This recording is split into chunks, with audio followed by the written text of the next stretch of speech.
when I listened to this tape, I couldn't believe it. And every time I listen to it, I still can't believe it. But I go entirely by the integrity of this good friend of mine who knows the people that recorded this. And if it wasn't for him and his reputation, I would say something is really weird about this tape. What happened was, as relayed to me by Dr. Schneider from Kansas City, a group of 7 people in Kansas City got together for choir practice. Have you heard this? Anybody heard this? Okay, a few people have. Everywhere I go around the country, 1 or 2 people have heard it, or have heard about it. But this is the tape of it. 7 people got together for choir practice in a church in Kansas City, and they were checking the sound equipment and their harmony. And they sang the chorus, Hallelujah, through. They paused, and then they sang it through again. That was it, a cappella, no instrument. And when they started playing it back, they thought something went wrong with the system until they realized that there were thousands of voices singing with them.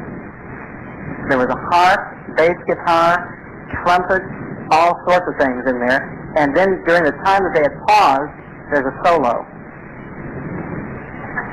which none of them sang.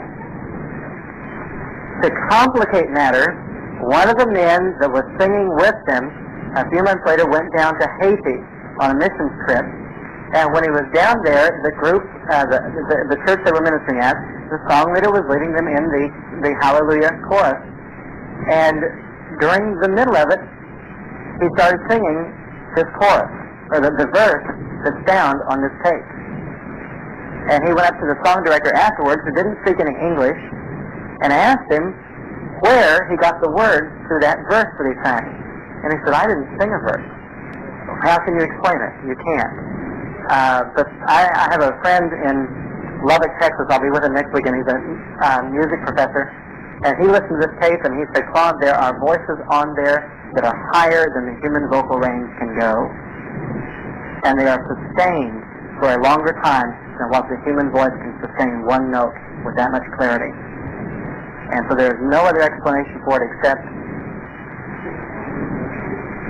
supernatural.